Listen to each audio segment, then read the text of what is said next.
বোন মারা যাওয়ার পর বোনের হিসাবের টাকা ব্যাংক থেকে তুলতে গিয়ে হয়রানির শিকার হন এক ভাই এবং এই কারণে বোনের লাশ কঙ্কালসহ পিঠে নিয়ে দীর্ঘ ৩ কিলোমিটার পথ অতিক্রম করে ব্যাংকের শরণাপন্ন হন ভারতের একজন ক্ষুদ্র নিগোষ্ঠী ব্যক্তি।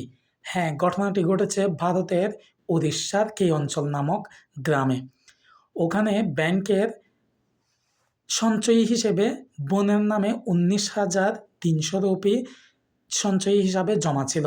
তো বোন মরে যাওয়ার পর একমাত্র উত্তরাধিকারী হিসেবে ভাই যখন ব্যাংকের কাছে টাকার জন্য যায়, ব্যাংক মৃত্যু সনদ না থাকার কারণে এবং পাশাপাশি কোনো ডকুমেন্টস প্রুফ হিসেবে না পাওয়ার কারণে টাকা দিতে অস্বীকৃতি জানায়। অর্থাৎ ব্যাংকের এরকম কঠোরতা এবং দৃষ্টিভঙ্গির কারণে ভাই অবশেষে শ্মশান থেকে নিজের বোনের কঙ্কাল লাশ নিয়ে হাজির হলেন ব্যাংকে। এরকম মানবতা বিবর্জিত ঘটনা হয়তোবা পৃথিবীবাসী আগে কখনো দেখেনি বা দেখবেও না।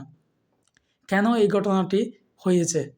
যদি ওনাদের গ্রামের পঞ্চায়েতরা অথবা ওখানকার যারা বয়োবৃদ্ধ ব্যক্তিবর্গরা আছেন তারাও চাইলে ব্যাপারটা সমাধান করতে পারতেন। কিন্তু এভাবেই পিছিয়ে পড়া জনগোষ্ঠীরা বিভিন্ন সময় বিভিন্ন কাজে, সরকারি অথবা বেসরকারি কাজে বিভিন্নভাবে হয়রানির শিকার হয়। সো এইসব প্রবলেম তখনই সুলভ হয় মানুষের সামনে যখন এরকম প্রবলেমের কারণে অনেক মধ্যবিত্ত অথবা পিছিয়ে পড়া জাতিগোষ্ঠী অথবা ক্ষুদ্র নিগোষ্ঠীর ব্যক্তিবর্গরা এসব প্রবলেমের শিকার হন। অর্থাৎ এই ঘটনা থেকে মানুষ শিক্ষা নিতে পারেন, গরিবের জন্য পৃথিবীতে কোনো জায়গায় কোনো স্থান নেই। তারা সবসময় দুর্ভোগে থাকে, অভাবে থাকে, কোনো সরকারি অথবা যে কোনো সুযোগ সুবিধার ক্ষেত্রে তারা বঞ্চিত হয়। যদি মানবতার কল্যাণে পৃথিবীবাসী ঐক্যবদ্ধ হয়ে প্রতিটা দেশকে সমান চোখে দেখে এবং প্রতিটা খাতকে প্রত্যেকটা সেক্টরের প্রতিটি দেশের প্রত্যেকটা সেক্টরে যদি মানবতার উন্নয়নে মানবতার কল্যাণে কাজ করে, তাহলে পৃথিবী সর্বোপরি যে কোনো দেশবাসী সমৃদ্ধ হবে।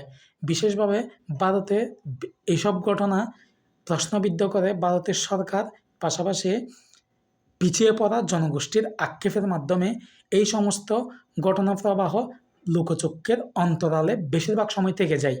তাই সরকারের সঠিক দৃষ্টিকোণ যে কোনো দেশের পিছিয়ে পড়া জনগোষ্ঠী এবং জাতিগোষ্ঠী ছাড়াও ক্ষুদ্র নিগোষ্ঠী এবং উপজাতি আদিবাসীদেরকে পর্যন্ত ভালো একটা প্ল্যাটফর্মে নিয়ে যেতে পারে। সো এই স্পর্শকাতর ঘটনাটি মানুষের মনে নাড়া দিয়েছে। এরকম একটা বীভৎস ঘটনা যেটা মানুষের দৃষ্টিকে আসলে আবেগঘন অনুভূতিতে ব্যক্ত করে।